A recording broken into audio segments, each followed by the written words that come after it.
linear harmonic oscillator. LHO, simply we say like that, okay? Linear harmonic oscillator, one dimension. Again, we are talking about one dimension only. It all starts with Hooke's law, am I right? Minus k into x. I think I solved that one in differential equation, isn't it? Mass into acceleration minus k into x, am I right? We solved this one in differential equation, d square x by dt square plus k by m into x equal to 0, isn't it? We write that one as omega square x equal to 0. Then solution will be a cos omega t plus b sin omega t. It all depends on initial condition, am I right? Whether it is sin or cos. Whether you switch on your clock at mean position or extreme position, am I right? It all depends. Now look at here. Omega is equal to root of k by m. Root of k by m. Classically, suppose let me say x of t is equal to let me say a cos omega t, okay? By some initial condition, extreme position. At time t equal to 0, it is in extreme position. Let me say like that, okay? Let me take this solution. Find the total energy, kinetic energy, half m v square. What is v? X dot. Derivative of this one, isn't it? Square plus what is the potential energy? Look at here. F can be written as minus dou v by dou x. V will be equal to half k x square. Is that okay? Potential energy will be, again you can integrate this one, isn't it? You can integrate this one. Potential energy is half k x square. When you substitute this one, can you guess what would happen? What is x dot? A omega sin omega t with one more negative sign. A square omega square sin square omega t, speak out, plus half k. What is k according to this relation? M omega square. M omega square. What is x square? A square cos square omega t, isn't it? What is the total energy? Speak out. Half m omega square common, a square is common, sin square theta plus cos square theta. 1. Total energy is conserved usually in your harmonic oscillation, am I right? Classically. Now look at here. Classically, once you have chosen omega, you can vary amplitude to vary the energy. That's very obvious fact. More the amplitude, more the energy. Are you getting my point? It's a classical result.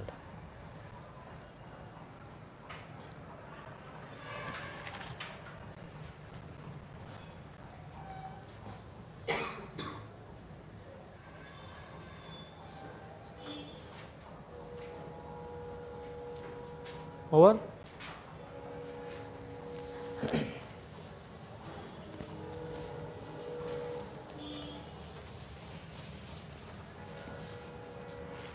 And it is continuous, am I right? You can choose any amplitude, isn't it?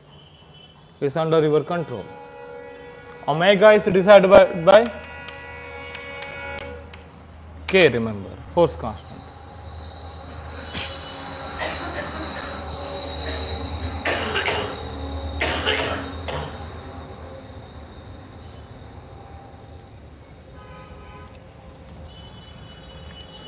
Now look at here.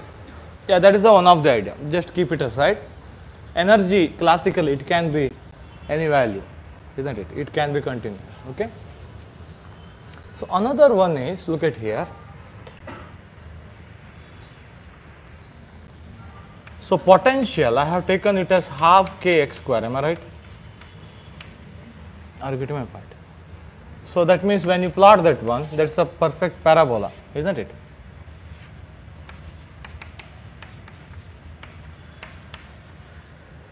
That's a perfect parabola. Now remember, in practical situation, it need not be like that, okay? It need not be. So remember, suppose my potential v of x, that is some this kind of function, okay? Are you getting my point? So then also look at here, you have to take this minima. You have to choose this minimum point. Let me call it as x naught. About that minimum, it is almost parabolic. Remember, this curve we call this one as parabolic. Am I right? Parabola. So whatever the curve you take, okay, whatever the curve you take, let me prove that one. If it has a minima, about that minima, I mean, so small range about that minima, it is almost parabola. Is that okay? We shall do it like this. Look at here. This is some random curve. Okay. So why we are discussing, because so our situation may not be always like this. Remember. Are you getting my point? Our potential need not be always perfect parabolic. It will be like this sometimes. Then also we can apply this one. So as long as this is very small oscillation. Okay. Let me just talk about that one. Suppose this is the minima point. Okay. This point I will call it as a minima x naught. Now what I do here is I am going to expand this function, some random function which has a minima, okay, which has a minima as a Taylor expansion about x naught. Any idea what is Taylor expansion?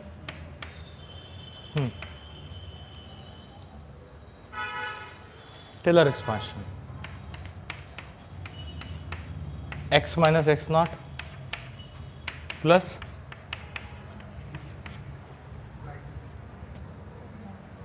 one by 2 factorial x minus x naught the whole square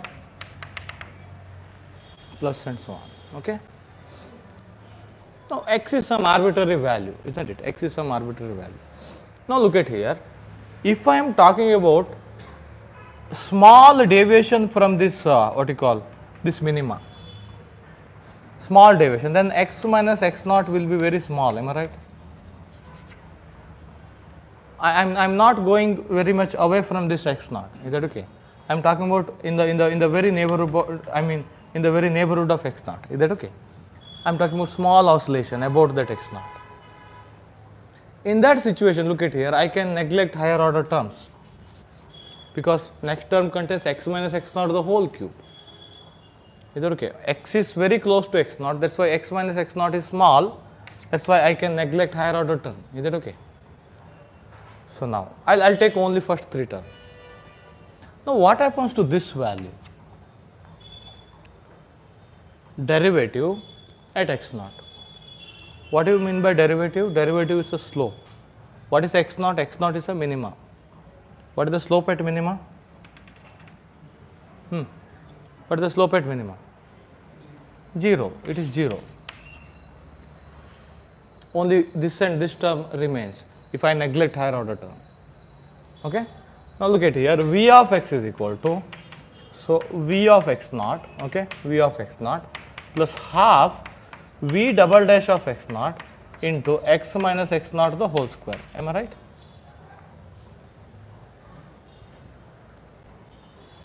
Check it out.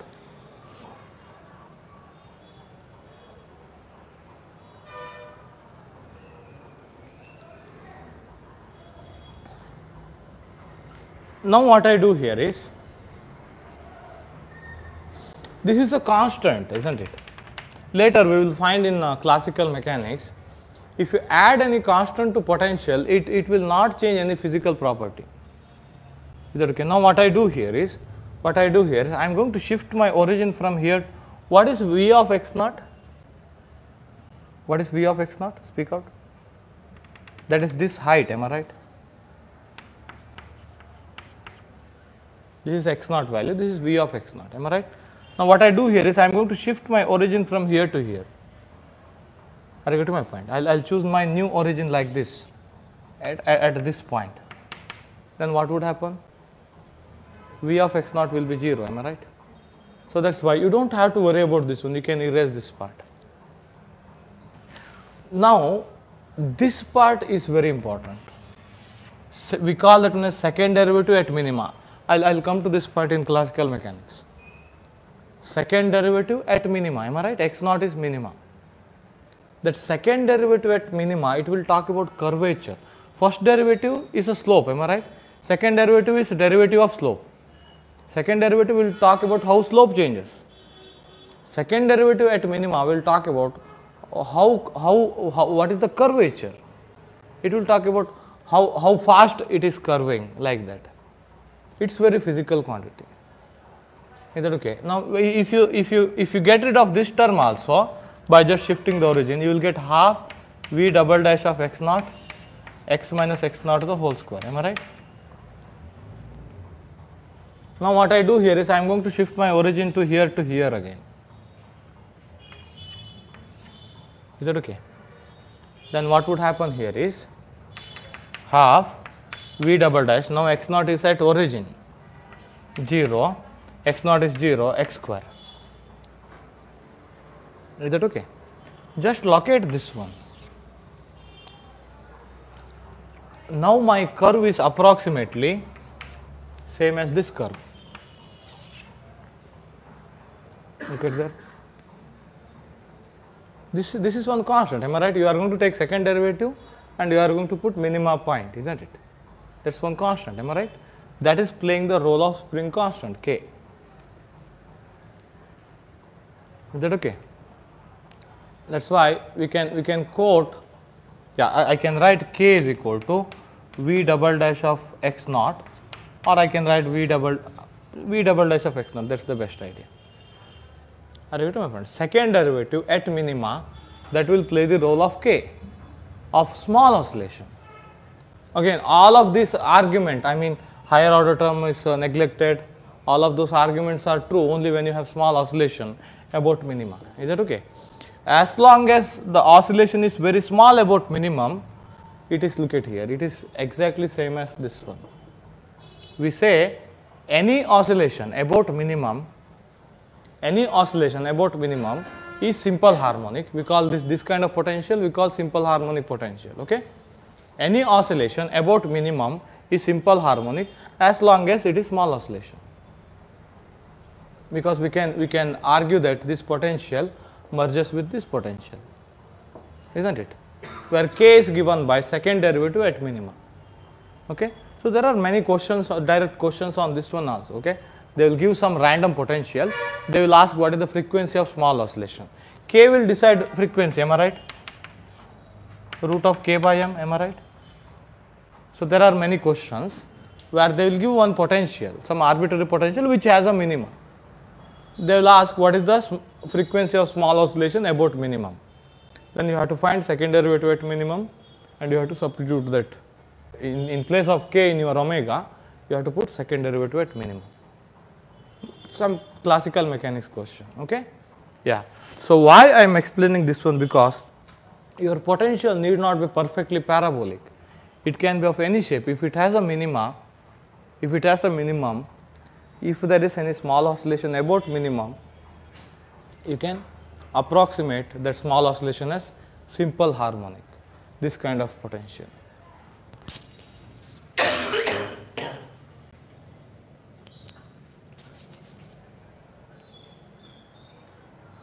Remember, if look at here, when you shift this one here, when you shift origin here, first derivative is this itself is 0, potential itself is 0 here, am I right? First derivative is also 0, second derivative need not be 0. Are you getting my point? About minima, second derivative will be positive, isn't it? Second derivative need not be 0. First derivative is 0 doesn't mean that second derivative is 0. Is that okay? Second derivative exists. It will talk about curvature actually. Is that clear?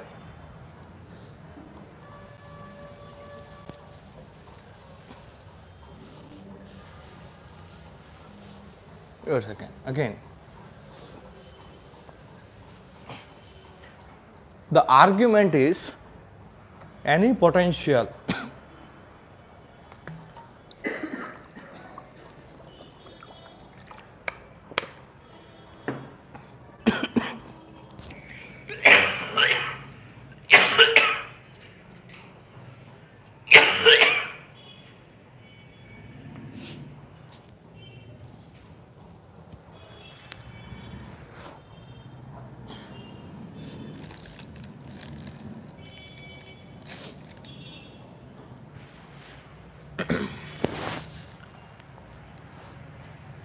potential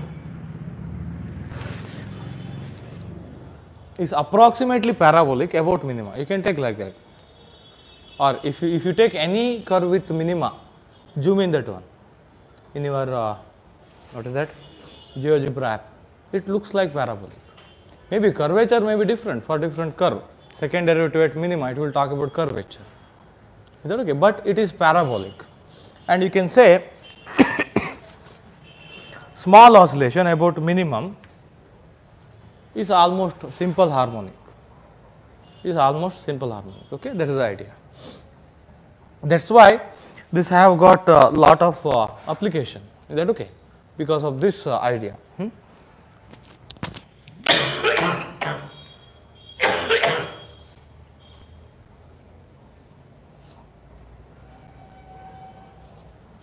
Now look at here.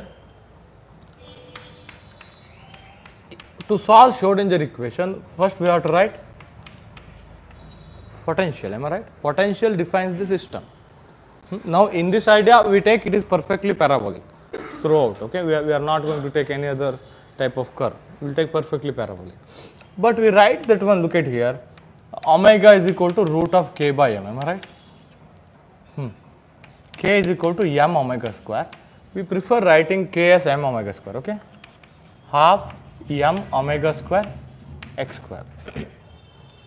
We say omega is a characteristic, but actually k is the characteristic. K is the spring constant. That is the characteristic of the system, isn't it? We say omega is a characteristic. We usually mass will not talk about mass here, so that's why we say omega is a characteristic usually.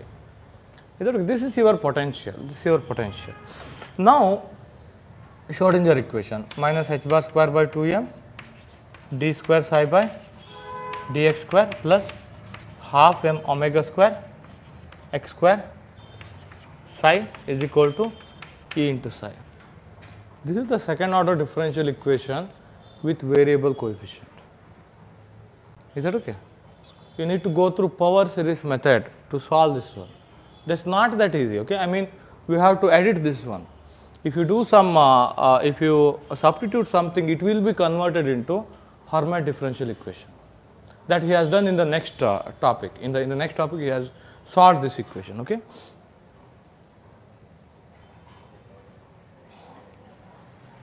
Now at again, so they got this confusion. Okay. Now look at here. You got some parabola like this, half kx square. Okay. So what is the first derivative? Kx, am I right? So when first derivative equal to 0? X equal to 0. X equal to 0 is either maxima or minima. Am I right? What is second derivative? Don't take derivative of this one. Take derivative of this one. What is this one? K. What is second derivative at minima? Or second derivative at 0? K itself. That is greater than 0. Second derivative is non-zero. Okay. Be careful. Second derivative is positive only. Don't get into confusion that second derivative is 0 here. Okay. Second derivative at minima, that is positive, that is k itself. That is k itself. For other curve, second derivative at minima, it will play the role of k. Is it clear? Just observe that one.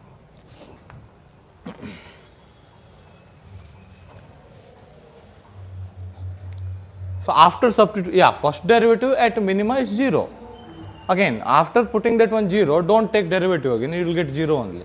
Take original function derivative, okay? Be careful. Yeah. So that's why, look at here, solution is quite lengthy. So we follow algebraic method. So some other tool here to solve this equation. So he divided this solution into two parts. One is algebraic method, other one is analytic method. Okay. Analytic method is actual solution of differential equation. Again, by just substitution, I think you can convert this one into Hermite differential equation. Then you have to solve that Hermite differential equation, you will get the solution. But we have other way around. We call that one as algebraic method. So he quoted that one as algebraic method.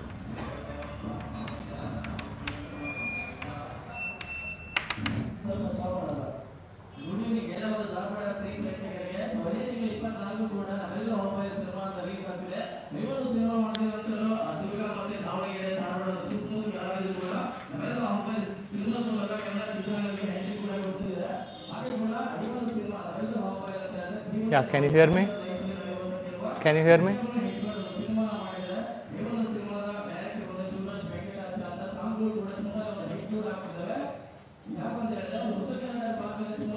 So promotion is getting into this level, isn't it?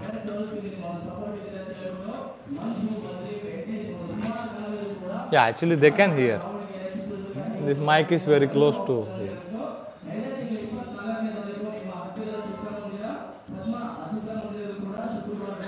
Yeah, let me close quickly. Just be prepared with something here, okay?